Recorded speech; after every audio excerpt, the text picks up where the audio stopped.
Iran, and as you know, this is not said out of weakness. There's no weakness. And it will be the best decision that Iran has ever made. And it's going to happen. It's going to happen. ইসরায়েলে অবস্থান করে ইরানের দিকে বন্ধুত্বের হাত, সেটা আবার ধরবেও Iran? মাথা খারাপ? ঠিক তাই হলো। মার্কিন প্রেসিডেন্ট ডোনাল্ড ট্রাম্পের শান্তি চুক্তির আহ্বান প্রত্যাখ্যান করল ইরান। সোমবার ইসরায়েলের পার্লামেন্ট নেসেটে ভাষণ দেওয়ার সময় ট্রাম্প ইরানের প্রতি এ আহ্বান জানান। প্রতিক্রিয়ায় এক বিবৃতিতে ইরানের পররাষ্ট্র মন্ত্রণালয় মঙ্গলবার জানায়, ট্রাম্পের শান্তি চুক্তির আহ্বান যুক্তরাষ্ট্রের সাম্প্রতিক কর্মকাণ্ডের সঙ্গে সাংঘর্ষিক।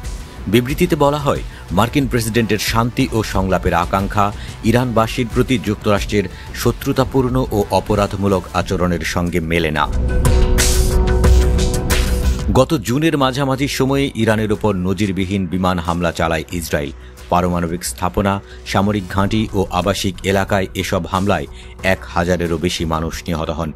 ইসরায়েল ইরানের এই 12 দিনের যুদ্ধে যুক্তরাষ্ট্রও ইরানের গুরুত্বপূর্ণ পারমাণবিক স্থাপনায় হামলা চালায়। এতে তেহরান ও ওয়াশিংটনের মধ্যকার উচ্চ পর্যায়ের পরমাণু আলোচনা কার্যত ভেস্তে যায়। এর জবাবে ইরান ক্ষেপণাস্ত্র ও ড্রোন হামলা চালায়, যাতে ইসরায়েলে বহু মানুষ নিহত হন। 24 জুন থেকে দুই দেশের মধ্যে যুদ্ধবিরতি কার্যকর রয়েছে। সোমবার ইসরায়েলি পার্লামেন্ট নেসেটে ট্রাম্প তার ভাষণে বলেন যে তিনি ইরানের সঙ্গে শান্তি চুক্তি চান এবং এই বিষয়ে এখন সিদ্ধান্ত নেবে তেহরান। বিবৃতিতে ইরান জিজ্ঞাসা করে, কিভাবে একটি দেশ রাজনৈতিক আলোচনা চলাকালীন অন্য একটি দেশের আবাসিক এলাকা ও পারমাণবিক স্থাপনায় হামলা চালায়, কিভাবে নারী শিশুসহ 1000-এরও বেশি মানুষ হত্যা করতে পারে, তারপর কিভাবে শান্তি ও বন্ধুত্বের আহ্বান জানাতে পারে। ট্রাম্প আরও বলেন যে ইরানের নেতারা যদি সন্ত্রাসীদের সমর্থন দেওয়া বন্ধ করে, প্রতিবেশীদের হুমকি দেওয়া বন্ধ করে, সশস্ত্র প্রক্সি গোষ্ঠীগুলোর প্রতি অর্থায়ন বন্ধ করে এবং ইসরায়েলের অস্তিত্বের অধিকারকে স্বীকৃতি দেয়, তাহলে এর চেয়ে ভালো কিছু এই অঞ্চলের জন্য আর হতেই পারে না। এর জবাবে তেহরান ট্রাম্পের মন্তব্যকে দায়িত্বজ্ঞানহীন ও লজ্জাজনক বলে আখ্যা দিয়েছে এবং যুক্তরাষ্ট্রকে সন্ত্রাসবাদের অন্যতম প্রধান পৃষ্ঠপোষক ও গণহত্যাকারী জায়নবাদী শাসকের সমর্থক বলেও অভিযুক্ত করেছে। ইরানের পররাষ্ট্র মন্ত্রণালয়ের ভাষায়, অন্যদের অভিযুক্ত করার কোনো নৈতিক অধিকার যুক্তরাষ্ট্রের নেই।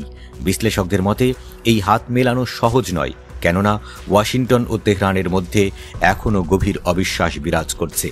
তাদের মতে, শান্তির ভাষণের পরও যুক্তরাষ্ট্রের প্রশাসন ইরানের ব্যাপারে কঠোর অবস্থান বজায় রেখেছে এবং দুই দেশের মধ্যে সম্পর্কের বরফ গলতে এখনও অনেক বাধা আছে বলেও মত বিশ্লেষকদের।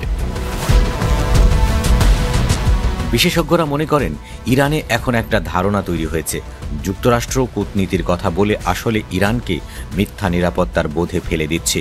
ইরান যদিও কূটনীতির পথ পুরোপুরি বন্ধ করেনি, তবু যুক্তরাষ্ট্রের সঙ্গে আলোচনায় ফেরার কোনো তাড়া দেখাচ্ছে না।